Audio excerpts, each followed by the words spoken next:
আজকের মাহফিলের প্রধান অতিথি K M Mazharul Islam Joseph সাহেব, তিনি আমাদের মাঝে এসে উপস্থিত হয়েছেন। আলহামদুলিল্লাহ। নারে তাকবীর, নারে রিসালাত।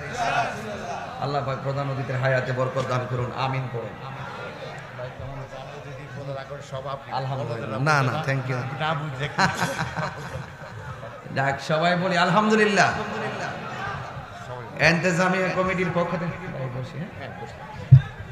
ইন্তেজামিয়া কমিটির পক্ষ থেকে আমাকে বিষয় দিয়েছেন কবর হাসর নিয়ে আলোচনা করা, পর্দা নিয়ে আলোচনা করার জন্য।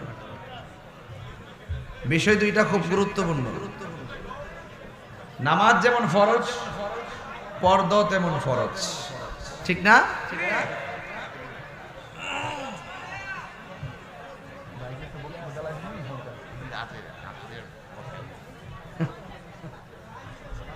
ভাইরা আমার, যারা মাহফিলে এসেছেন, অনেক কথা হচ্ছে না, জায়গাটা ছোট হয়ে গেছে। জায়গা ছোট না, জায়গা অনেক বড়, কিন্তু আশেকে রাসূল বেশি হয়ে গেছে, ঠিক কিনা বলেন?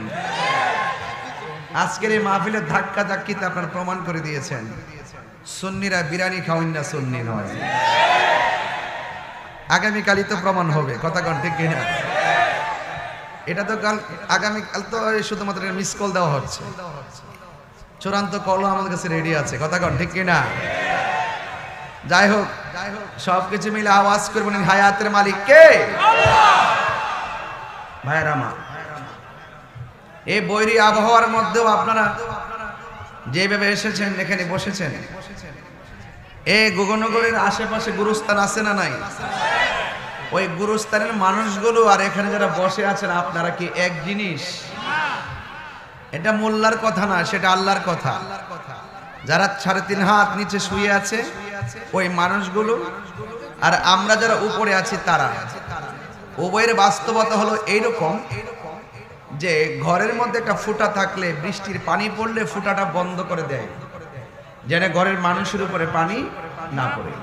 আর কবরস্থানের মানুষগুলোর বাস্তবতা এরকম যে ইচ্ছে মতো বৃষ্টির পানি কবরে ঢুকতে ঢুকতে গলা পর্যন্ত হয়ে যাচ্ছে, কিন্তু বন্ধ করার কোনো রাস্তা এবং কাউকে বলারও কোনো সুযোগ নাই। এই জন্য আল্লাহ বলছেন, ওয়ামা ইয়াস্তাবিল আহইয়াউ ওয়ালাল আমওয়াত, যারা মুর্দা আর যারা জিন্দা এরা কখনো এক হতে পারে না। গগনগরের ঘরে আগুন লাগলে ফায়ার সার্ভিস আগুন নিভাবে, কিন্তু গুরুস্থানে যদি কবরে জাহান্নামের আগুন ঢুকে যায়